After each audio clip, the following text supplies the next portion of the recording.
Is this thing on? It is.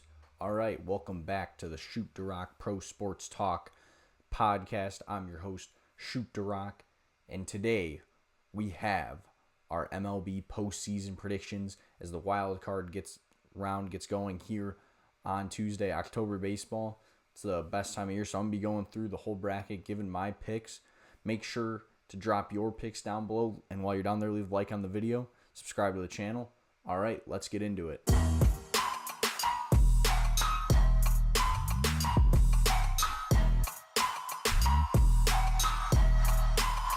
We got here our MLB postseason bracket. And if you're watching here live on Twitch, feel free, drop your picks down in the chat. I will read them out. But I'm going to be going through here, giving my picks. We got the wild card game starting tomorrow. And quick rant there. These game times, they drive me nuts. I'm glad. This is like the only time I've been like glad I've been unemployed in the last like month, is because I can like watch day baseball. Granted, I still got to do productive stuff, but I can at least, be at my home watching day baseball as opposed to being at work trying to, sneak it in on the computer. Like, I don't know what it is. I mean, this first game, this Guardians-Tigers series that I'm about to preview, it starts at noon. Out like west, it starts at 10, bro. Like, literally, people are just going to have to, like, be watching baseball at work all day if you want to, like, watch. Like, I can't imagine, bro, following a team for 162 games, and they make the postseason, and the two postseason games you might get to watch, they lost at noon, and then there you go. You actually just, like, you followed that team for all that, don't even get to watch a postseason game. That would make me so mad. So I'm glad that I am not in that boat. I don't know why. I mean, tonight we have 2 Monday Night Football games. I don't know why they can't just stagger them, do it like that, where it was like the one game started at 6:15, other game started at 7:15. Do that, bro. Have like games start every hour or 2 hours. Like, I don't know, even if it is like, say the first game starts at, I don't know, 3:30, like 3:34, like that we can live with, like 4, 6, 8, probably not 10. So probably like 2, 4, 6, 8, even that's a little, I mean, I'd love, like, let me think here. I don't know. I thought I had this like out in my mind. Oh, okay. This is what I think I said. I think I said 2:30, 4:30, 6:30, 8:30. I feel like those would be prime start times. I mean, maybe if you want to back to 2:30, you want to like do like 3:10, 4:40, 6:10, 7:40, something like that. Something like that would work. But no, MLB would rather just stick to what they did back in like the 40s and 50s and 60s, 70s. Back before like people had TV and stadiums had lights where they just played day baseball games. So they're going to stick to that. I think it's silly. And they should change. Because times are changing. How people consume sports, how people consume media, very different than it was. I mean, you can see by their new deal. The Giants-Yankees opening day game, like season opening game next year is going to be on Netflix of all places. Like, I think they can figure it out. But at least games aren't on streaming services. They're all on ESPN, ABC. So let's jump right into that first game here. 1 Eastern on ABC tomorrow, or on ESPN tomorrow. The Tigers and the Guardians. And this was a monumental collapse from the Detroit Tigers. They're up 15 and a half games on July 9th. So in a span of, what is that now, like little short of 3 months, the Guardians have been 15 and a half games, or they won the division by like a game or so too, I think. I meant to pull up let me pull up the standings here quick. The Guardians just been that better. I mean, they had a lot of games against each other down the stretch, and the Guardians were winning those games. Now, what could be the difference, what I really think is the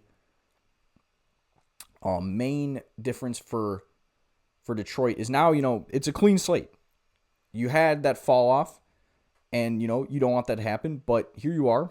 You're still playing in the postseason. Granted, now it's on the road as opposed to at home, and at one point, it was looking like they're going to have the bye, and that went by the wayside. But now in 3 games, you get to have your ace, Tariq Skubal, on the bump here in Game 1. Now, granted, he started Game 5 for the Tigers against the Guardians last year. These two teams met in the postseason. So I'm juiced to see these two teams go at it again. I'm really glad that Cleveland, not only snuck in, won the division, but then Detroit, like I mentioned, still able to stick around. So I think this is going to be a good series. I mean, if there's one that I could see going 3 games out of any of these series, I mean, honestly, both these AL series I could see going 3 games, but you never know. That's the thing. You go cold for 2 days, your season's over. So that's why I like having a guy like Tariq Skubal on the bump. The Guardians are going to have Gavin Williams going tomorrow. This is one, like I said, could go either way, but and while it is a reset, I think just how things are going lately for Cleveland, I'm going to go with the Cleveland Guardians to win this series in 3 games, advance to the ALDS. Then the next series, and man, do we have some good rivalries here on the AL side. Tigers, Guardians, like I mentioned, played in the postseason last year. It was a great series, went 5 games. And now we have Yankees, Red Sox, arguably the best rivalry in all baseball. And it's reignited here in the postseason. These 2 teams did play in the postseason as recently as 2021 when the Red Sox were the hosts of the Yankees in the 1-game wild card. It was the last year of the 1-game wild card. And now it's a 3-game series. And this time it's at Yankee Stadium. And granted, I've been kind of saying for a long time, I don't want the Yankees to draw the Red Sox because the Red Sox just dominate the Yankees, especially seem to at Yankee Stadium. But then their last series of the year when they played in Boston, Yankees won the series. So, I really wish, this article I have pulled up, it doesn't have how the season series went. I believe the Yankees had... No, I think that's wrong. I think the Red Sox won the season series. I don't know for sure. But we're going to get a really good pitching match tomorrow. Max Fried against Garrett Crochet. 2 aces just going at it, high-level pitchers. And for me, difference in this one is, like I said, the Yanks are at home. They have this postseason experience from year. I mean, looking at this Red Sox lineup, they got guys like Bregman, big signing from this offseason, who's obviously played multiple World Series with the Astros. But other than that, it's a lot of guys with not a lot of postseason experience. Trevor Story, I think the Rockies maybe made the postseason once, but a lot of these guys, it's young guys. And Boston was my pick to win the division at the beginning of the year. But now that I see, they're going to draw the Yankees, and I think I did have them playing the Yankees in the postseason. I had the Yankees beating them in the postseason then. I'm going to go with the Yankees to beat them again here. So I'm going to go with the Yankees. I'm going to go Yankees in 2. That might be a little bit of a hoping that happens just because I don't really know if I can handle a 1-game take all between the Yankees and Red Sox. And 2, that's another thing where I'm talking about these weird start times. If it's the only 2 series that go 3 games are the Yankees and the Dodgers, Yankees Red Sox game 3 would be at 3 in the afternoon on Thursday. What are we doing there? The 2, like I said, the greatest rivalry in all of baseball, and we're going to potentially have them play a winner-take-all postseason game at 3 in the afternoon. Like I said, this isn't the 1970s anymore. What are we doing? MLB, we need to fix that. So we now go over to the NL, where the 3-seed Dodgers, defending World Series champions, they take on the Reds. The Reds got hot at the right time, even really not that hot, but the Mets fall off, things you love to see, gets the Reds in the postseason. It's a young team that I've really liked for a while. I'm really excited to see a guy like Elly De La Cruz in the postseason, just kind of looking through this roster here. Plus, Hunter Green on the bump. I'm really excited to see that as well. But yeah, I mean, Elly De La Cruz, I've been a big fan of Spencer Steer for a long time. Matt McClain's been playing pretty well. They now got Q Brian Hayes, not a great hitter, but good defender over at third base. So this is a team, like I said, it's similar to the Red Sox, young team, and I'm just excited to see them in the dance. But granted, they got the toughest test of all, the defending World Series champions, who now find themselves, for the first time in the last couple of years, not with a bye. And honestly, that might work to their advantage. I mean, the previous 2 seasons before last year, the Dodgers bowed out in the DS in 4 games and then swept by the Padres and Diamondbacks. And, last year, it almost kind of looked like it was happening again. I mean, San Diego was up 2-1 with a chance to close it out.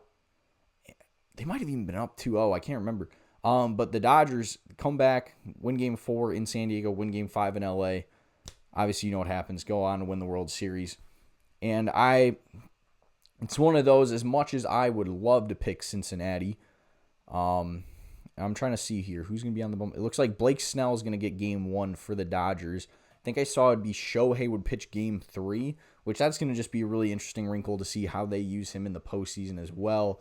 They're going to have him start in DH. Like I saw sometimes they might have him come out of the bullpen. There might even be some games he has to play the outfield so they don't lose a DH kind of thing. So it'll be interesting to see how they handle that. But I don't think it'll be necessary to figure out in this series. I think they'll be able to save him for game 1 of the DS against the Phillies. I'm going to go with the Dodgers winning in 2 games. And then the final series, the one I'm probably most intrigued for, that's just not true. On the NL side, it's the most intriguing, but like I mentioned, those great rivalries in the NL or AL. We have the Padres and the Cubs.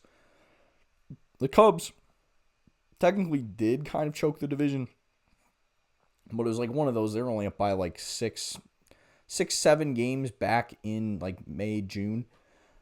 But honestly, really, for the Cubs, while they did have some rough stretches here in the second half, I think they're starting to turn it on here at the right time. So the game 1 starters, we're going to have Michael Boyd against Nick Pivetta. Though that should be a really good, intriguing matchup. This one's going to be at 2:08 Central Time, 3:08 Eastern on ABC tomorrow. It's one of those, like, I really want to go. I think Wrigley Field's going to be rocking. As much as I am not a huge Cubs fan, I do enjoy going to Wrigley Field, and this is one of those games I can tell. This is one, actually, like, this game, I don't mind being a day game because, like, the Cubs, that's just their thing. I mean, they do the Friday 120 games all summer. They draw well during the day, and I think that place for sure is going to be rocking tomorrow, so I am really excited for that one.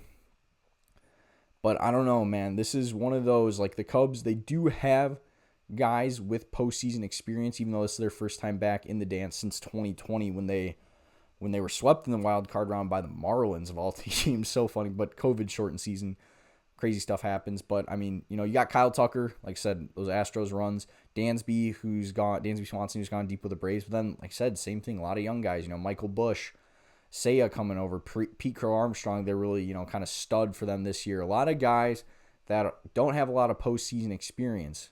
Meanwhile, on the Padres side, you have a team that last 3 years, so 2022, they were in the NLCS. 2023, one of the years they missed. I think 2023 they missed. But then last year, won the wild card round. Like I said, took the Dodgers kind of to the brink again.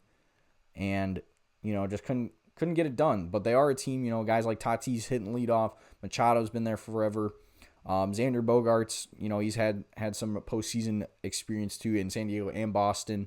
Luis Arraez, a solid contact hitter, and really just like what it is for the Padres and why I think I'm kind of leaning that way is just kind of some of their acquisitions, like a guy like Freddie Fermin, but also then their bullpen. Mason Miller, like that was a great acquisition. Throw him on top of Roberto Suarez. They have a lot of really good bullpen depth, and that's what really matters in October.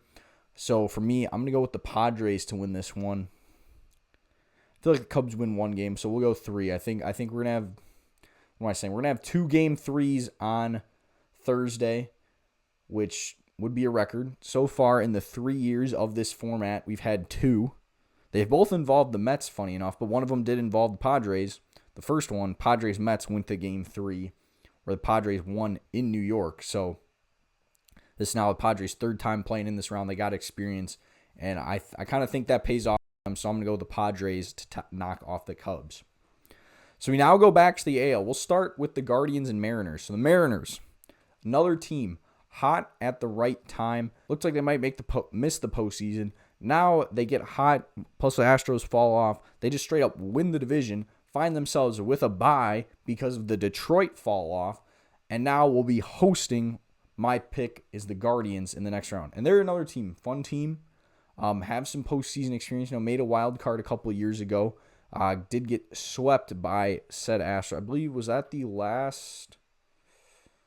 No, they went into Toronto, of all places, funny enough. The 2 teams that have a bye. Beat Toronto in the wild card round. I'm never now remembering. But got swept by Houston in the DS. So they do have some experience. Granted, it was a couple years ago. This was the first time they won the AL West since 2001. I mean, I just think since they've been in the race, and like I said, they did have that postseason appearance a couple of years ago, it isn't talked about as much. But the Mariners are one of those teams, like historically, just have not been very good in a long time.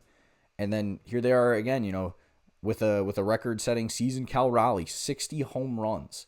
That's just crazy. Most by a catcher, most by a switch hitter. just setting all sorts of records. In a lot of people's minds, the AL MVP, we'll see. That's up to debate. Then they got guys like Julio Rodriguez, who's, a really exciting player. Randy Rosarana's on that squad this year. Made a good trade to get Josh Naylor. So the Mariners are a deep team. They got good relievers too, Andres Munoz. So they're a really solid squad. The one thing that I do just have some reservations with is these teams that get hot and then they have to sit for a week. And that's where this new format where you like seeing more teams in, and obviously like you want to have a bye, but there is definitely a little bit of rest versus rust factor there. So it's one of those, I can maybe see them like dropping game 1 to Cleveland, because Cleveland, like I said, they kind of get to keep riding this hot stretch play this week. They might be a little bit more tired, like if it does go to game 3 like I predicted, but I don't know. I think it should be a good series, but I am going to go with the Mariners take this one in 5 games over Cleveland. Like I said, I think they could drop game 1, but then, they'll find a way to win one of the two back in Cleveland, bring it back to Seattle, and win game 5. Then the series that I'm most excited for, if it gets to this point, granted, now these are all hypothetical, so I'm not going to probably dive as deep into these ones, especially once we get to the CS and the World Series. Like I said, they're all hypothetical. As like the postseason advances, obviously, I'll kind of do like a preview when these matchups are more set in stone. But we have the Yanks and the Blue Jays. These two teams finished tied for the best record in the AL, best record in the AL East. But now, and that's another downfall of this new format, we don't do game 163s anymore. So the Yankees, despite being tied for the most wins in the AL, are going to have to win a wild card round to get to this matchup with the Blue Jays. And now you could say the Yankees, they blew a lead to the Blue Jays because there was a series back in early July. It was like right before.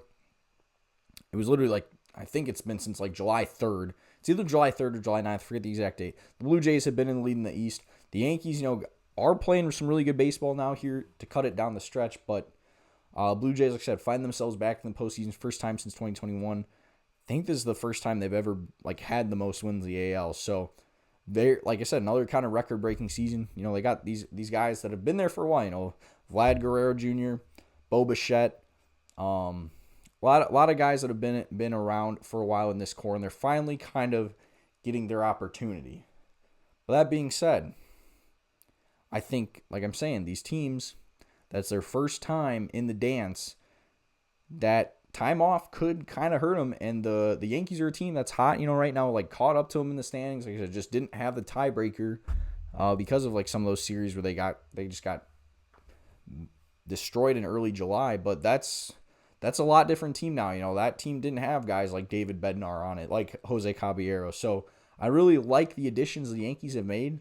And this might be a bit of a homer take here, but I think the Yankees knock off the Blue Jays in 4 games, go to the ALCS for the second straight year. So now jumping back over to the NL, we have the Dodgers. Like I said, I think they're going to knock off the Reds, sweep the Reds, and then the Phillies are the 2 seed. I believe, Phillies had the bye last year and lost to the Mets, and I think they're very happy to not be seeing the Mets in this spot, because it's kind of funny how history works, where the Phillies kind of did this to the Braves back-to-back years, where the Braves had the bye, Phillies came in postseason, won in the wild card round, came to the DS, knocked off the Braves, and then last year Mets kind of reversed course, did it to the Phillies. Sorry, they're like showing this guy that is like dying at the South Alabama North Texas game on Bad Beats right now, and I thought it like looked like someone I knew, so sorry for that pause. So yeah, Dodgers, Phillies, and honestly, the winner of this series might win the World Series. I think that I'm kind of leaning on that being my pick. I mean, the only thing is, like I've mentioned, this history of having the bye and kind of being rusty. The Phillies, like that division hasn't been competitive. Like Phillies have had the East wrapped up for a while. I think like the bye's been wrapped up for a good amount. I mean, for like a little bit, the Dodgers made it close, but the Dodgers then fell off. And I don't know, this is when you got a team with guys like, Bryce Harper, Trey Turner, JT Realmuto. They got good starters and guys like Zach Wheeler and Aaron Nola. It's a really deep postseason team. And, this is a matchup, like I said, I wish we could have seen it a year ago if the Mets didn't upset the Phillies. So I'm glad that we're getting it now. And you know what? This one might be a little bit more of a heart overhead pick, but I can't stand the Dodgers. I don't want to see the Dodgers go back to back. I think this Philly team's really deep. It was a day game, it was a day Saturday game. Finally went to the bank this year. The bank always looks rocking during these playoff games. I think it's gonna be a hard atmosphere. It's gonna be tough to win there, and it's also one of these where, like I said, a lot of the times these upsets from the team like had a bye versus the team that was playing. It was a team that was playing in. They didn't have to travel. Like it was. Well, I guess the Mets were in Milwaukee last year, but the Dodgers are coming across the country now to Philadelphia, to that rowdy, raucous environment. And let me check the schedule. I forget. I hate that they do this like weird day off. And I want to say it's the NL they play Saturday, off Sunday, play Monday, off Tuesday. But let me double check that just to be sure this year, right? Yes. So it's one of those where maybe the Dodgers, they kind of are able to get that rest still. If they can sweep, they get the extra day. But I just think playing in the bank, Rowdy City.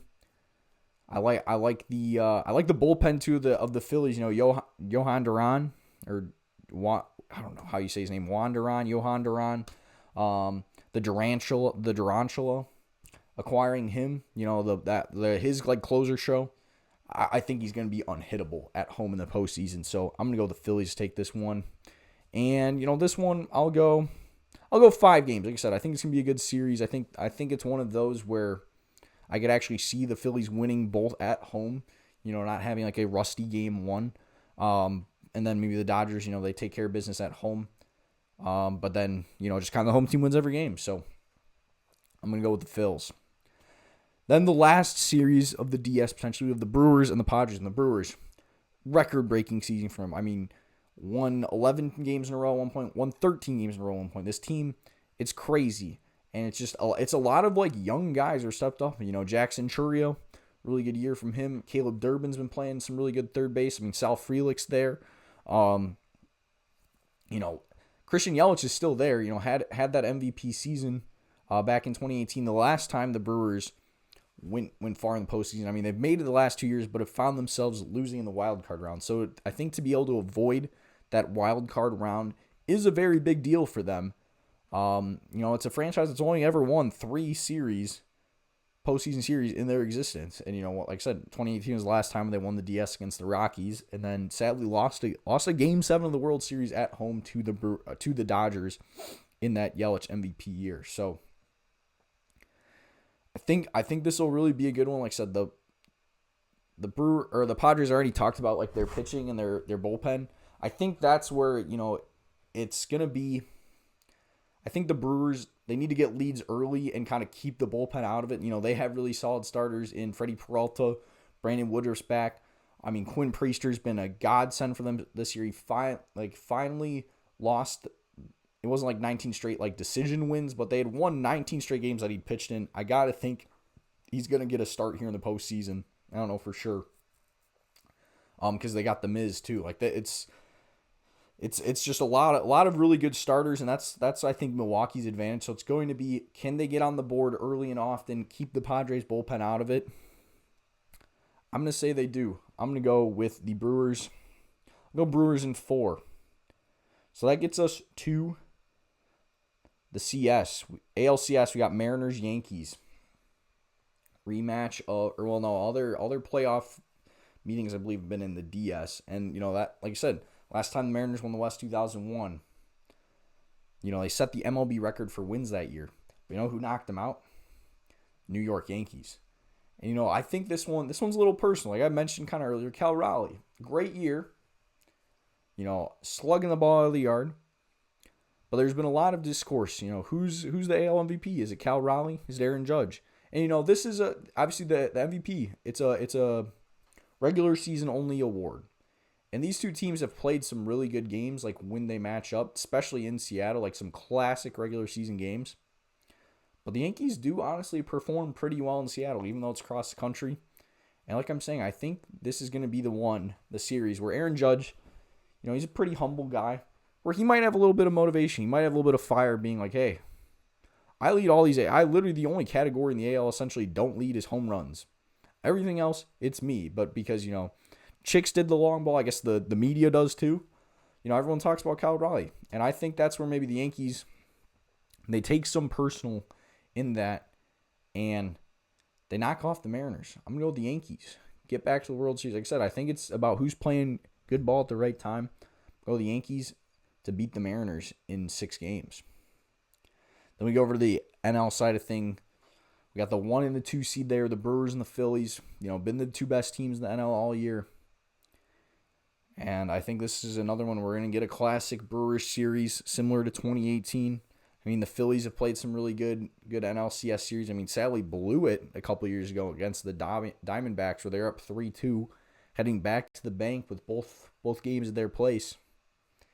And I think maybe they could do that to the Brewers this year. Granted, I don't really know if I can see the Brewers winning multiple games at Citizens Bank Ballpark. Like I said, I think that place can be rocking all postseason. And it should really be, a tough place to play. Granted, Miller Park, I think it's American Family Field now. Not I think, I know. But to me, it's still Miller Park. The Brewers have been selling tickets really well. The joke's always, Miller Park is Wrigley North. Wrigley North for Cubs fans. Teams can come over there and take it over. I don't think that's going to happen this postseason. But if it's just like kind of what I was talking about earlier, just kind of some of the inexperience, the Brewers, while they do have all these young guys who have been playing some really good ball and they've played in the wild card round, they haven't played NLCS baseball. The Phillies have played NLCS baseball, and I think I'm going to go with them. So I'm going to go with the Phillies to win this series in 7 games and set up a rematch of the 2009 World Series. Yankees, Phillies. And as much as, you can see my shirt, well, actually you really can't. Yeah, actually you cannot see that at all. Never mind. As much as I want to believe in the Yankees, as a Yankees homer, like I kind of said, I honestly think the winner of Dodgers Phillies is going to win the World Series. So I'm going to go with the Phillies to get a revenge for 2009. It's going to be a red October for the first time since 2008. I got the Phillies winning the World Series. So those are my picks for the 2025 MLB postseason. Let me know yours down here in the comments. Make sure to drop a like, subscribe to the channel. I appreciate y'all watching, and I will see y'all next time. Peace.